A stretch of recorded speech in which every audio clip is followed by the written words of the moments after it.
to you all. This is my second time in the studio, so I hope I get tons of questions. You can ask me anything about my platform, my belief structure, why I'm doing what I'm doing, or whatever you want to ask me about. I'm running for the United States Senate here in Delaware with the Independent Party of Delaware.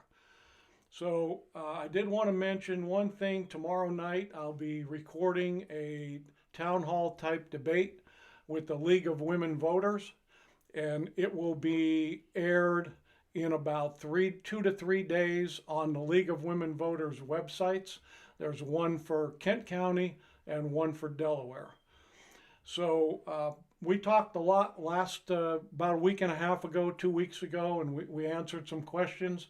But tonight I think we're going to have a chance to get into a lot more depth about what I'm about and the reasons why I'm doing what I'm doing and how I feel about the government today. Some of it may be new to some of you. Like I think last time I was here, we explained term limits, which is a big deal for me. It's part of my platform in government reform. And term limits to me means limiting the amount of time that our congressmen can stay in office. That to me is extremely important simply because the length of time people are in office gives them the opportunity to accumulate more power and more influence. And what I want for our federal government, for us, is less power and less influence. The federal government was started over 200 years ago with our Constitution, and at the time, they limited the powers of the government very nicely. But it's gotten out of control to the point where people who are in our government now for 20, 30, 40 years have a lot of power and influence. And I don't think it's the right way to run our country. So my plan would be limiting senators to 2 6-year terms, limiting House of Representatives to 6 2-year terms. After that, they can go into another part of government. They can go into their local or state governments, or they can go into cabinet positions and things like that.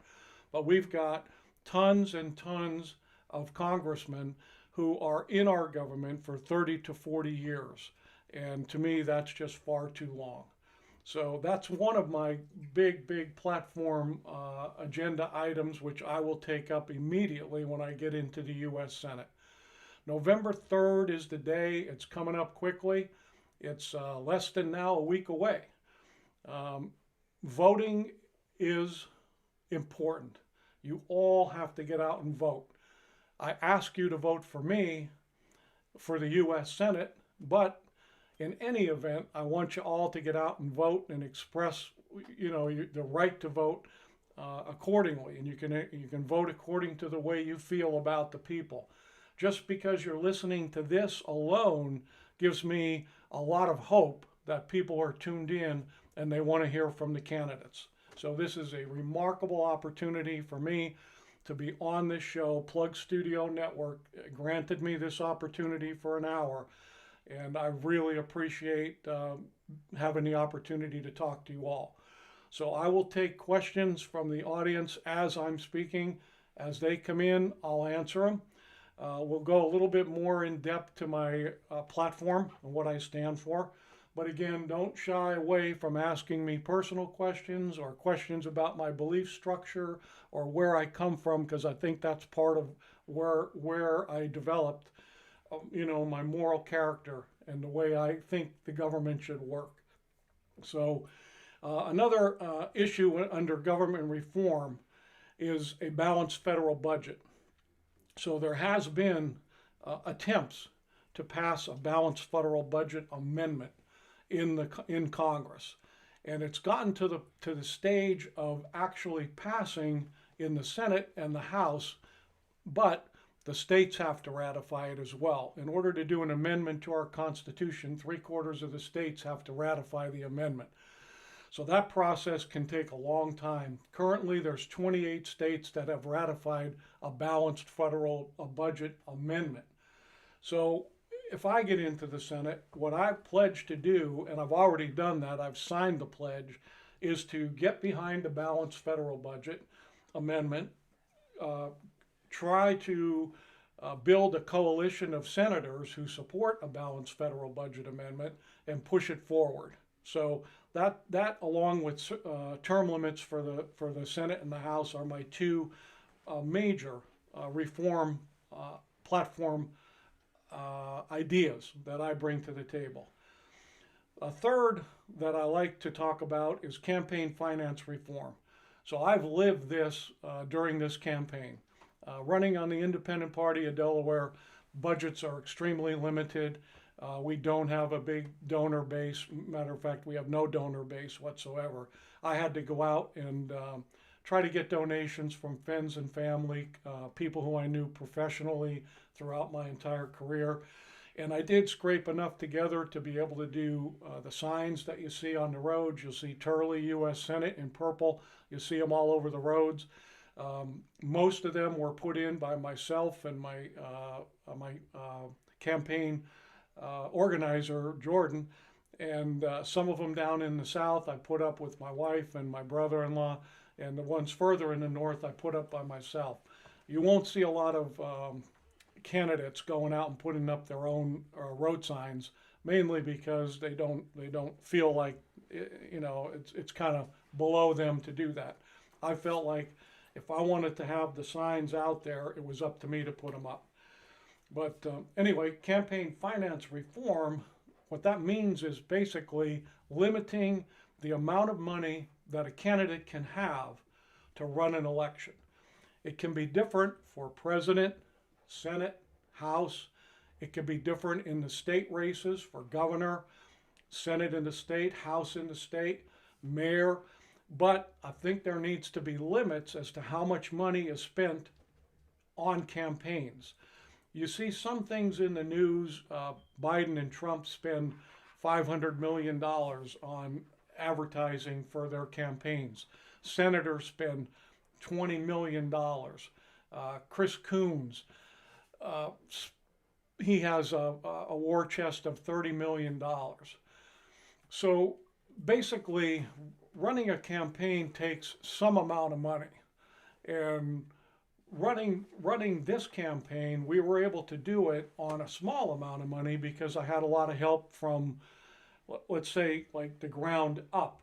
I depended on a lot of my friends and Jordan, the campaign manager, to organize things. But at the end of the day, if I was able to raise more money, I could have had more exposure. I could have had TV commercials, more radio commercials, and more events like this. But unfortunately, being an independent party candidate, I didn't have a lot of money. The good news about that is I don't owe anybody anything. I don't owe big businesses a dime. I don't owe them a favor. I owe no party any allegiance whatsoever. When I walk into the U.S. Senate, it's me walking into the U.S. Senate. We're taking our ideas. We're not taking the ideas of the Republican or the Democratic Party. We're taking our ideas to the U.S. Senate. Along with that, I pledged to hold 12 town hall meetings throughout the year, each year that I'm in office. And if I'm in office for 6 years, that means I'm going to do 6 years of town hall meetings.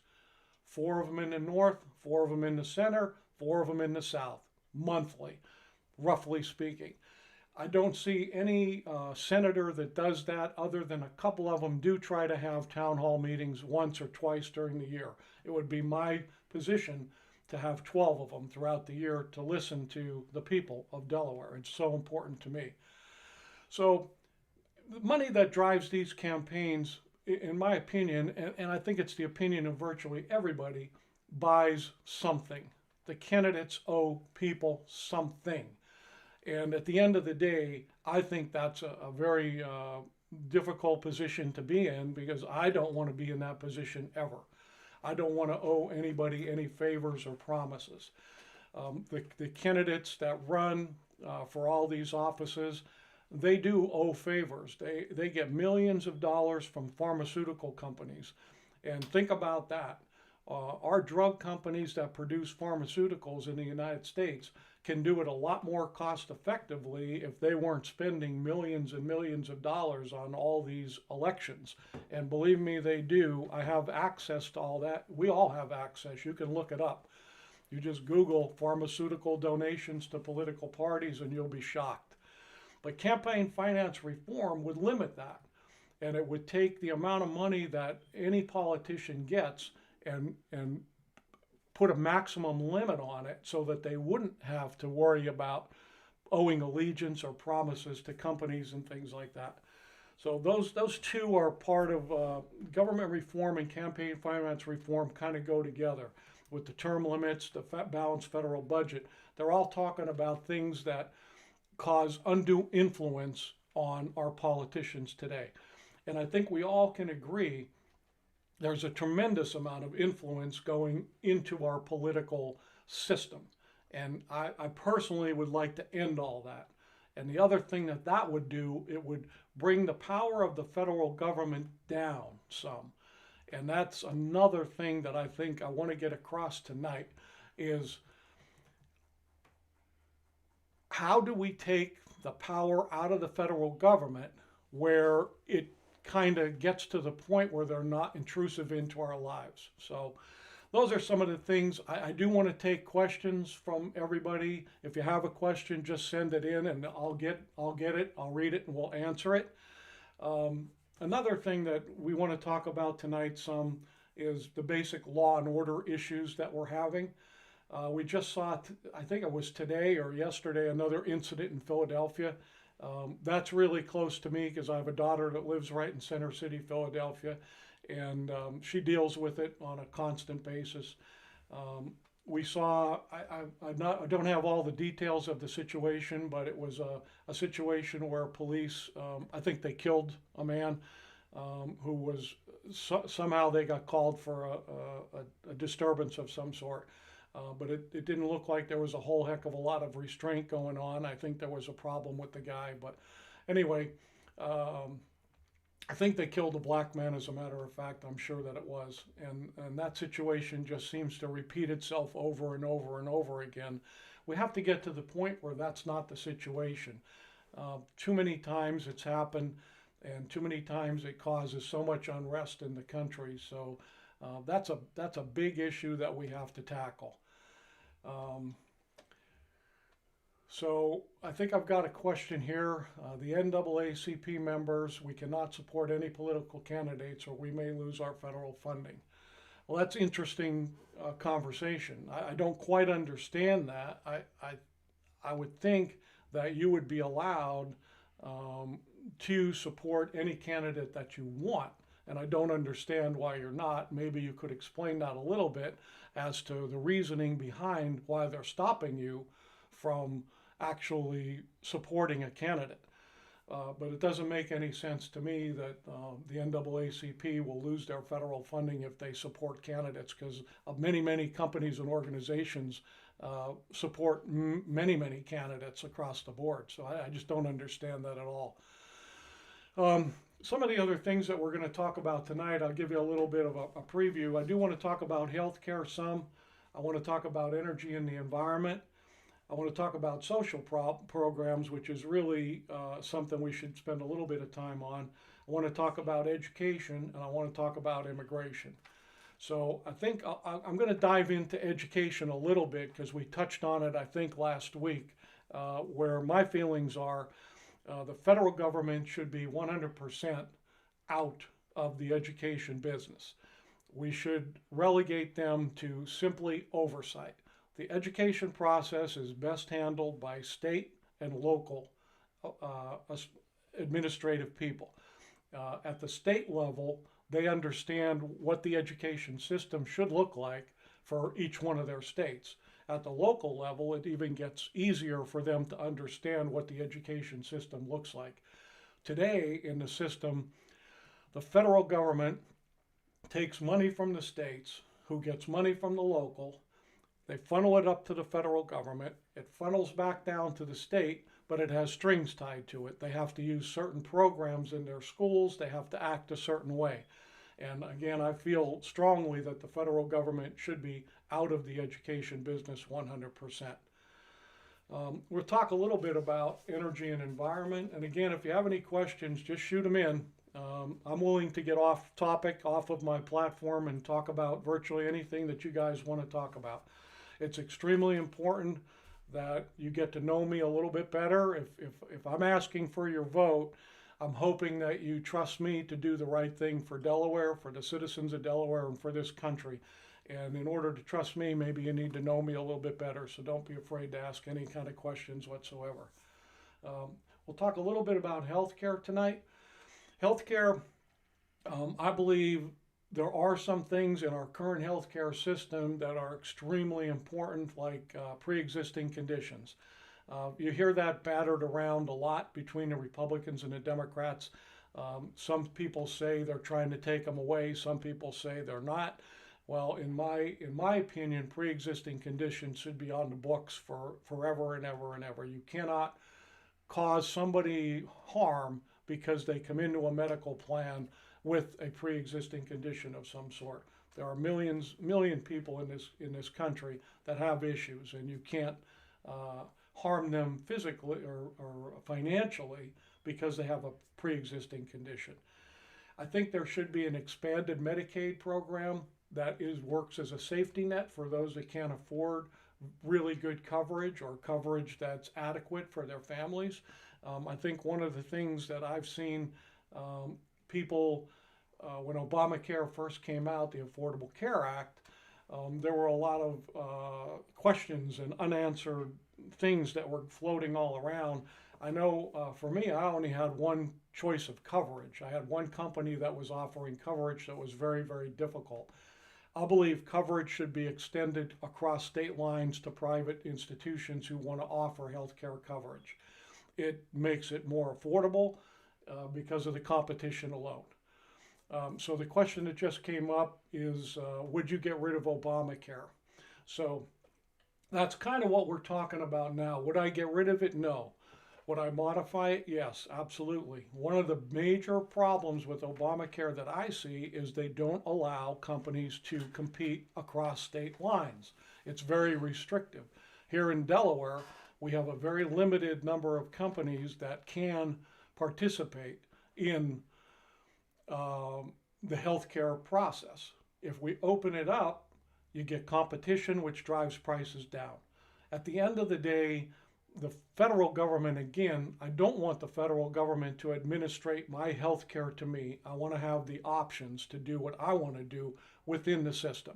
And if we open it up to competition, I believe strongly it would bring prices down. Same thing with pharmaceuticals. The pharmaceutical industry in the United States, for some reason or another, is way behind the times. In Europe, the prices for pharmaceuticals are anywhere between 20 and 80% less than what they are in the United States. My gut feeling is they spend too much money on things that they shouldn't be spending money on, like supporting political campaigns and things like that. And they don't pass what they should be able to pass along to us as receivers of the pharmaceuticals. They pass along prices that are far too high. That's got to be really investigated and looked at closely. But that can also be worked in. I talked about Medicaid a little bit. I think Medicaid is a fantastic program. It's needed. It's a safety net. It needs to be expanded and made a little bit wider so that it can offer a good, solid program for people for health care that's at an affordable cost, a very affordable cost. I also love Medicare. I think it's a great program. We pay for it throughout our lives in our taxes, and the system itself seems to work pretty good. I think there are places within almost every government program, I'm going to take that back, every government program where there's abuse, fraud, and waste. And I think one of the things that I'd love to get involved in heavily is trying to figure out how we can dial down into all these government programs. There's about 63 government agencies that exist now that are extremely large. They consist of like the Food and Drug Administration and things like that. they are bloated and very largely inefficient. I believe that within the Congress, within the Senate and the House, we can certainly work together to get these agencies and these programs under control, cut waste, cut abuse, cut fraud, and get them down to where they should be. That's a pretty big deal for me as well.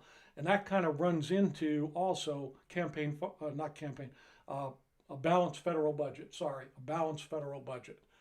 So we're talking about a lot of things today. We're getting some questions in. I see one today. What are your plans for getting the funding back for after-school programs for youth?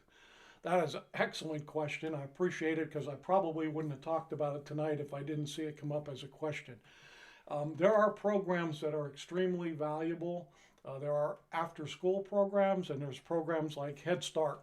My sister works for Head Start, and she explains it to me all the time. The program is so valuable. They're constantly trying to cut those programs. I don't understand why. I have no clue.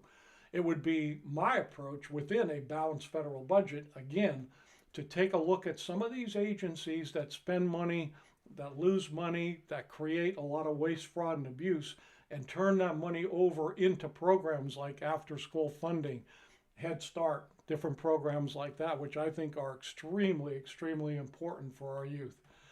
That was a great question. I'm glad you asked it because I probably wouldn't have touched on it.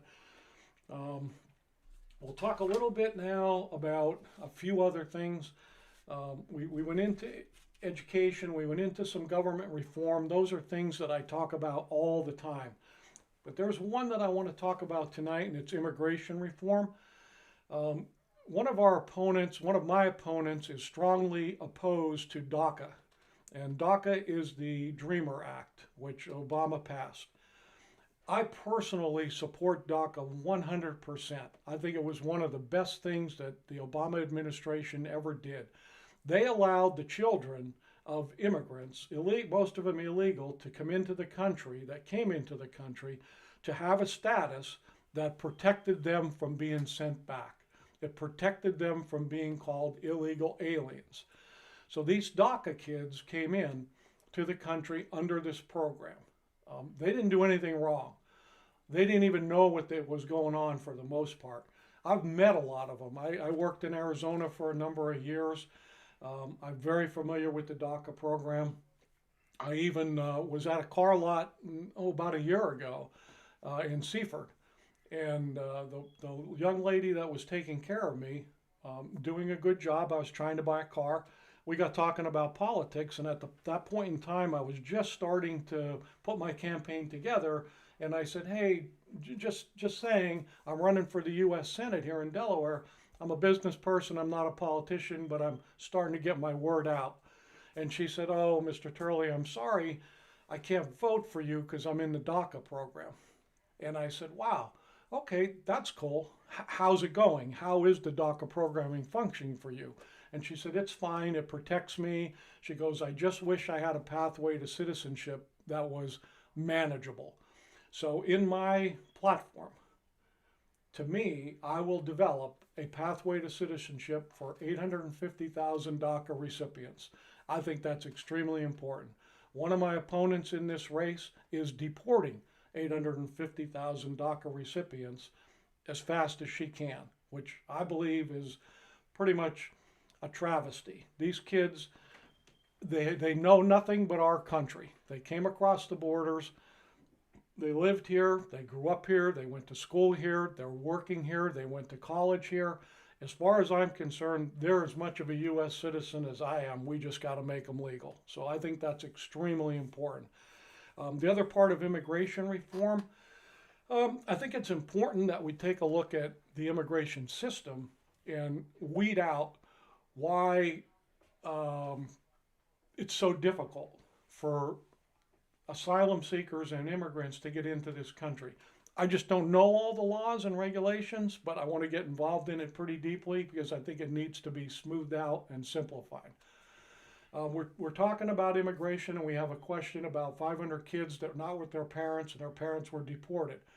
Well, part of the DACA program is a DAPA program, and it was for parents. But apparently, the Trump organization, I believe, tried to overturn DAPA, and they did in part of a way. They got some of it overturned, so they did deport some of these parents. That happened, though, a lot in both administrations, the Obama administration and the Trump administration. There were a lot of deportations that took place. Some of these kids came over with their parents for sure, and I don't understand how we can't locate the parents and put these kids back together with their parents. I think some of them came over with other people, and that could be a big problem. These kids have to be taken care of. It's not their fault. It's a sad situation that we've got those 500 or so kids that are in trouble right now. It would be one of the things, part of my immigration reform, to get involved into that very deeply. It bothers me. It troubles me a lot that those kids are in that situation. It's not right. So that's kind of the whole immigration spiel. You've got DACA, which I would turn into a pathway to citizenship. You got immigration reform, and then you got to look at some of these situations like the 500 kids that are suffering today, and try to put some, things together to get them straightened out. We'll also talk a little bit about energy and environment. It's an important subject. I work in the renewable energy field for quite a long time, for over 20 years. I'm a supplier to the renewable energy field. I'd work directly with solar companies, wind companies, geothermal companies. I work at a level where I'm getting involved with large scale sites, renewable energy producing sites, all the way down to residential. So I know the industry fairly well. I think in Delaware especially, we're short here on what we've done legislatively to support the renewable energy field in Delaware. We are very, very short. There are a lot of states that have taken advantage of some of the federal money that's around for renewable energy projects. In Delaware, we haven't done a very good job of doing that. If we can get a little bit down to understanding what we can do, what we can support in renewable energy, we can potentially do manufacturing, which brings jobs. And I'm in the middle of that. That's what I do. I've brought some work to some smaller manufacturing companies in southern Delaware already. It would be my approach to understand what Delaware has to offer as far as manufacturing is concerned, start attracting these renewable energy companies. There's a company that is an electric car company out of New Jersey that's looking to move to the Rehoboth Beach area. And that's a sentimental move for the owner of that company. I would embrace that 100%. If we can figure out how to get a car manufacturing company here in, the Rehoboth Beach area or any part of Delaware, it'd be a major, major accomplishment for Delaware. So we're talking now about a lot of things. There's a question came up about grants that are out there for urban community to turn home into energy savers via solar. That's true. So there are a couple of situations that are state and federal. A state situation is where you can put solar panels on your home and you can get a rebate from the state. It also is a federal program called the Investment Tax Credit. The Investment Tax Credit was a 30% tax credit of the cost of any solar installation that anybody did at any level, meaning commercial, industrial, residential.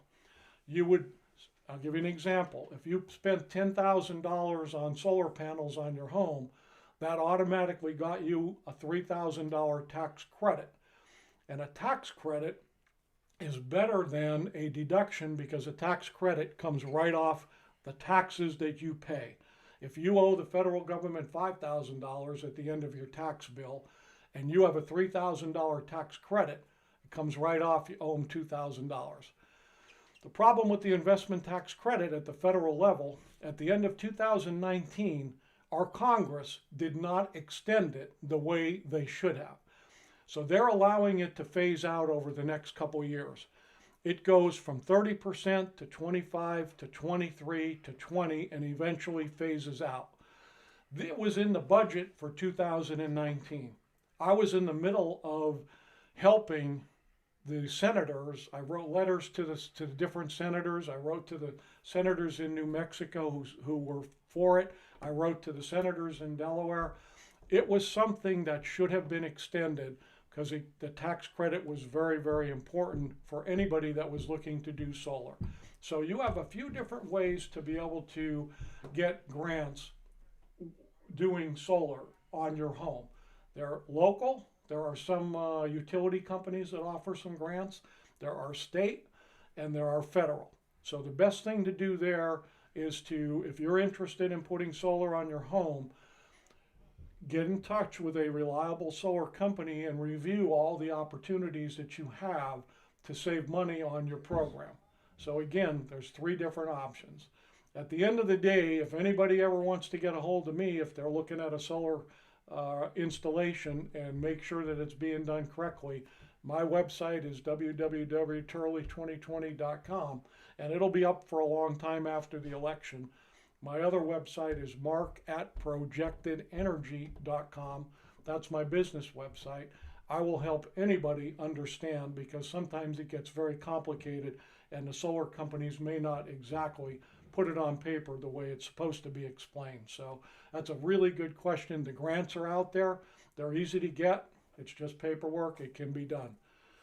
So we'll talk a little bit more about jobs in Delaware. I think it's extremely important that this state and this country gets opened back up properly. I'm driving around a lot. I see things opened up. I see things coming back, fairly well. But there are some industries that are still being kept down. The restaurant and bar industry, gyms have to operate in a certain way. I think it's time that we take a really good hard look at the science, try to figure out how these businesses, most of them are small businesses, can open up properly and get back to making a living and earning money and doing the things that they're supposed to do. Because at the end of the day, we're going to lose a tremendous amount of businesses. After this election cycle over, I've heard so many different things. Trump talks about therapeutics and cures, and Biden talks about maybe shutdowns, wearing masks and things like that. This is the problem, the dysfunctional problem with Washington, D.C. There is far too much political polarization going on, and nobody's actually solving problems. For me, I walk into the U.S. Senate as your senator. They're going to have to deal with me. They're going to have to deal with us, not just me. And we're going to solve problems. We're going to get rid of this Republican-Democrat spat that goes on constantly. It would be my dream to be the first true independent senator in the United States Senate. We have two now, but they're not independent. Bernie Sanders runs as an independent. He's a Democrat. That's okay. I don't care what he is, but he runs as an independent, but he really is he's not an independent. And Angus King is also another one that runs as an independent, but he's a Democrat. So at the end of the day, my dream would be to have 4 or 5 truly independent senators in the United States Senate, and we can start with one in Delaware, me, Mark Turley. We can start with one. We get one, it opens up the platform for a lot of the other states to take a serious look at, hey, we elect Democrats and Republicans all the time. Maybe it's time we take a look at independent thinking people. Maybe we get 2 or 3 or 4 independents in the United States Senate. We get 15 or 20 independents in the House of Representatives. Now you're talking about a group of people that Republicans and the Democrats have to deal with. And we're the people that can solve problems. We're the people that can stand in the middle and say, hey, you have a good idea, you have a good idea. There's no more of this polarization of the parties. It's not going to be that way anymore. So anyway, I'll get off that stool a little bit and kind of get back to platform issues and some other things that we're going to talk about tonight. I am taking questions. Your questions have been great so far. If you have any questions on, again, my personal belief structure, you want to talk about anything like that, that's fine. I think you should get to know me a little bit better. I'm an honest person. I've been a business person my entire life. This is my first political adventure, and believe me, it's been an adventure. I've learned a lot. When I got into this, I had three reasons to get into this. Number one, I want to win. Everything I do, I want to succeed at, so I wanted to win. Number two, I wanted to educate myself on the process, and I've done that. I've educated myself on this process. And then number three, I wanted to put a platform out there that other people could grab a hold of and maybe say, hey, I could do that too. I'm an independent thinking person. Maybe I can do it. So we've got a question. What's my favorite sports team in football? Well, I'm a New York Giants fan, and I've been one for my entire life. My dad was a New York Giants fan, and we used to sit on the front porch and listen to the games on the radio. It stayed with me. I don't particularly follow him as hard as I always did over the years. The older I got, kind of the less I followed him. But New York Giants. My entire family are Philadelphia Eagle fans. So I do oftentimes sit with the Philadelphia Eagle fans, and I pull a little bit for the Eagles because what the heck, they're my family, and I don't mind the Eagles at all. But anyway, it's New York Giants. So you got any other questions like that, I'd be happy to answer them. I'm also a New York Yankees fan, and I think a lot of people are okay with that. I was hoping we went to the World Series this year because I think we would have won it, but we didn't. But we'll get there again, no doubt about it. So we could talk a little bit about social programs too. We haven't hit on that. One of the things that we don't do very well is really define racial and gender equalities. And I think there is some legislation that can be talked about that really defines them and gets it out there and gets this thing on the table, because a lot of people probably don't want to deal with it. But I think there's some simple legislation that can protect the equalities that we're all given through our Constitution. I am a constitutionalist as well. I studied the Constitution. I took 2 classes over the years, 2 very long classes. I've read the Constitution a number of times, and I've also studied the Federalist Papers, which is a book that was written by Alexander Hamilton and 2 other originators of the Constitution, that a series of articles that were posted in the newspapers back then to explain what the Constitution was about. And the reason it was done was there was a lot of questions. And back then we didn't have Twitter and Google and search engines and all that stuff. So things came out through the newspapers. And there were a lot of questions about what the Constitution was all about, so they wrote the Federalist Papers. It's an interesting read. It's a difficult read. It's a tough series it's a book that combines, I think it's 76 articles that were written back then to explain the Constitution. So in my book, most everything can go back to the Constitution. It's a great document. And we can go from there and make decisions and legislation. But at the end of the day, I am a constitutionalist. So I'm a little more conservative than I am liberal, I will tell you that. But where I turn to the liberal side is for health care and all the social programs and things that I think we need in this country. People deserve to be treated fairly. We are all created equal, so on and so forth. We have a question about the minimum wage. At this point, there's talk about a federal minimum wage, which again, you'll probably never hear from me that that's a good idea because the word federal is in it.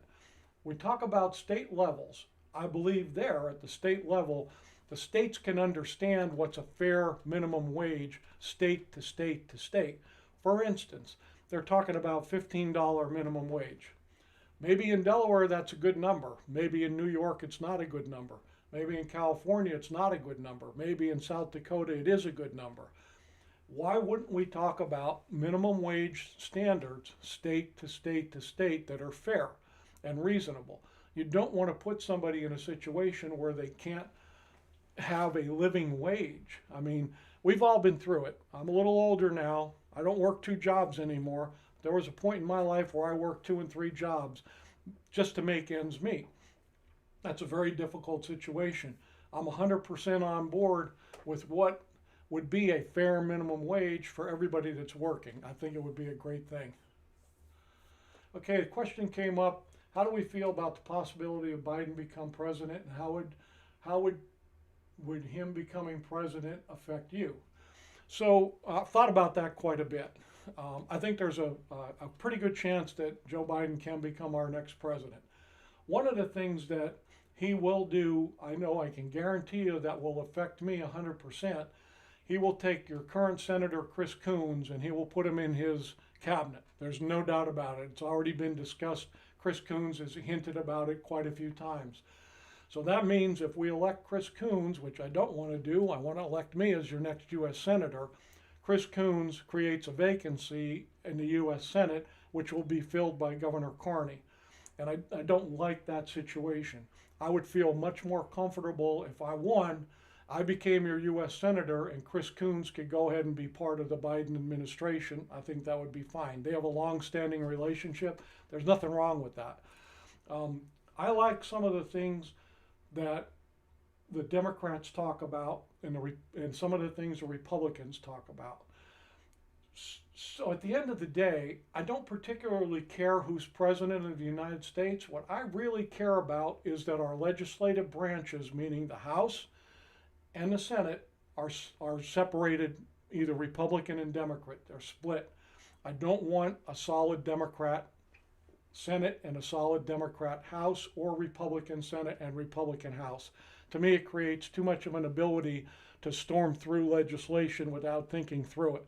If you have a separated House and a separated Senate, you have to work hard to get legislation through because you have to get bipartisan support. To me, who's the president, it doesn't matter all that much. They don't carry that much weight. It's really, the weight is in the House carries the purse strings and the Senate makes most of the legislation. So the two of them working together in a bipartisan way is what really would be great. We have a comment about Governor Carney. I don't know Governor Carney very well. He wouldn't take a meeting with me in the very beginning, as the mayor of Wilmington wouldn't take a meeting with me. I did meet with the mayor of Dover. I liked him a lot, Christensen. He seemed like a straight up great guy. I don't have any problems with him. I don't know his general philosophies on things, but I just seemed like a straight up guy. The question here is, would you party? Okay, first off, would you describe yourself as a libertarian? No, not really. I'm more of a constitutionalist and an independent constitutionalist, because I like to think of myself as somebody that takes a problem and solves it the right way. The right way for the people, not the right way for me or the people that supported me or that I owe favors to, because I don't owe favors to anybody. The libertarian group is a little bit different. I think they have some likenesses of the independent thinkers, but a little bit different. So I consider myself an independent constitutionalist.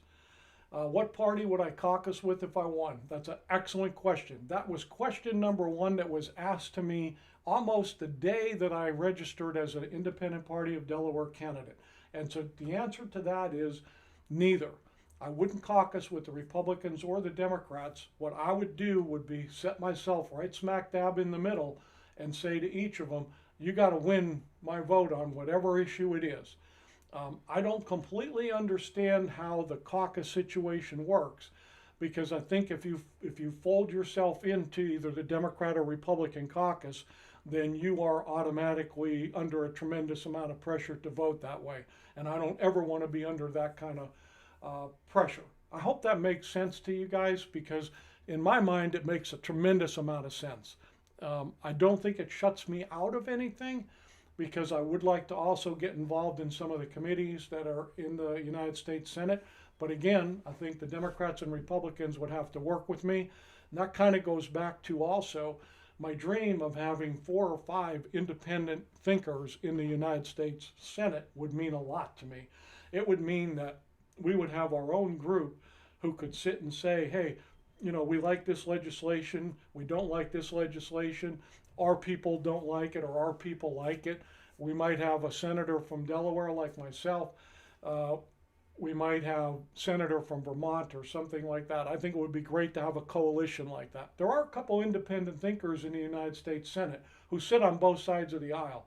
It would be my goal to get them thinking like I think, where we don't think like a Republican or a Democrat, we think about the legislation and the people and what's right. Another question, um, oh, it says here, you can't, that by the rules as far as I know. I get that. So it would be kind of difficult. They'd have to really talk to me to explain to me why I have to caucus with one or the other. And then I'd have to make a decision at this point. I don't know where I'd fall, but I would really fight that hard. Next question is, if elected, how would you go about keeping in touch with the people of Delaware? We talked about this a little bit in the very beginning. One of my platform points is I would have 12 town hall meetings per year in Delaware, 4 in the north, 4 in the mid, 4 in the south. We're talking about a meeting every month. There's no reason in heck that I can't be that close to the people of Delaware and be a United States Senator. I just don't understand how we don't have access to our senators today. Any of you sent emails or phone calls into your senator's office, you get a patent response back. Thanks for your email. We'll be in touch with you down the road or something like that. And you never hear from them. As far as I'm concerned, I would want to be in touch in a town hall situation, but I'm also going to be accessible. Throughout my entire career in business world, I answer my phone and I return my emails. I don't understand why a U.S. Senator doesn't answer his phone or return his emails. I know that sounds a little simple because you're under a lot of pressure to do a lot of things, but at the end of the day, accessibility to the people is one of the most important things that I think I'd have to have as a U.S. Senator. So the note came in. There are independents in the Senate. They caucus with the Democrats. That's correct. There are 2 of them.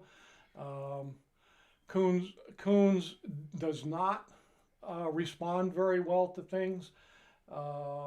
It says here, I have a note that Coons has not responded to me, and here we are in election time, and he is texting my phone. Yeah. So the thing that I've heard about Coons, and I don't know Chris Coons at all. He wouldn't take any meetings with me. I understand that, I guess. I'm running against him. I don't understand it in a way because I wanted to get to know him a little bit. But I don't understand why he's not accessible. I think he lives the Washington, D.C. life, which, again, I would not. I would maintain my residence in Delaware where I live today. I might have to get an apartment or something in Washington, D.C., but their schedule isn't that packed. Some of them like to live there. I don't get that. I mean, as far as I'm concerned, I'm living in Delaware and I'm staying in touch with the people of Delaware. We have another question about Delaware being a corporate tax haven. That was done a long time ago, and maybe at some point it made some sense. A lot of businesses are formed in the state of Delaware from across the country and even across the world, and it gives them some tax benefits. I don't think it's a horrible thing, but I don't understand how Delaware isn't getting a benefit from that if they're housing all these corporations and they're not getting a benefit. So I'd have to look into that quite a bit. So we've got about 9 minutes or so left. I've really enjoyed this. I love the questions. Again, we have time for a few more questions. I think we covered the platform fairly well. If you have any questions about me or my platform, it's www.turley2020.com. You can reach me on there by email.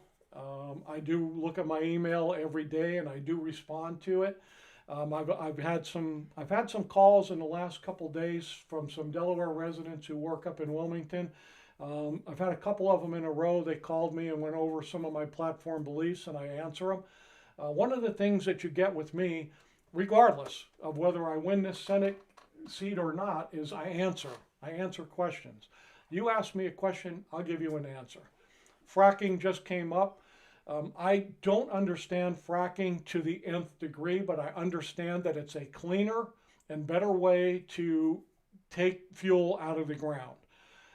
I believe it probably is something that should continue for a period of time. I also support the renewable energy field, which obviously I work in, and I support it and I know it well. I think there's a combination of renewable energy is going to grow, and oil-based energy and fossil fuels is going to be reduced. Renewable energy has to become cost effective, and and then it can become more mainstream and fossil fuels can be reduced some. But we're going to live with fossil fuels for a long time, many, many, many years. I think fracking is a fairly reasonable way to do it. It certainly beats some of the other methodologies. So, and it's given a lot of jobs to Pennsylvanians and Oklahoma and Texas, and I don't know where else they do it, but it's given a lot of jobs and opportunities to a lot of people. But anyway, again, I think there's a opportunity to mix renewables in with fossil fuels for a long time to come. And the energy needs in this country grow exponentially every year. The country's growing. We have more and more people. We have more and more appetite for energy. If you look at the energy, any of the energy requirement formulas that's look into the future, you'll see it's just a straight up line that's not going to go down. We're not going to reduce our desire for energy. It's something that we're going to have. And I like the idea of being energy independent as a country. I think the combination of fossil fuels at this point and renewables gives us a great opportunity to be energy independent. We don't depend on the Arabians for energy, for fuel, or for oil. So I think I'm going to try to sum up a little bit. We've got about 6 or 7 minutes, so we still can take a couple more questions. But again, one of the ways I'm going to stay in touch with Delawareans is 12 town hall meetings per year. I'm very, very passionate about being in touch. It's the way I built my business. So we got some comments, great information. Got your vote. I really appreciate that. You've asked a lot of questions. I appreciate it. I'm looking for support votes, as many as I can get, because I think it would be fantastic if Delaware can send a message to the country and to the world. We've elected an independent party senator to the United States Senate. That would be unbelievable. It'd be worldwide news, countrywide certainly, and Delaware would be on the map again. So the question we have here, the question is, are you says you would be against expanding the Supreme Court and the federal courts. So basically the Supreme Court, obviously it's in the limelight today because of Barrett got confirmed. I like the number 9. I think it's been that way for a long time. I think expanding it would cause a lot of problems. I don't like the idea of packing the court, which means one of the sides or the other, the Democrats or the Republicans, just automatically flood the court with more justices, so it becomes out of whack. I think what happened under the Obama years, there was a lull in the appointing of federal court justices. When Trump got in, he made that a priority, and he appointed somewhere in the vicinity of 238, or maybe even a little bit more than that, which was a lot of federal court justices. The majority of them are being conservative. So I do like the Supreme Court at 9. I think the Supreme Court should be a body that, number one, does not make legislation. They're not allowed to make legislation. They're allowed to form opinions on whether that legislation is legal to our Constitution. That's all.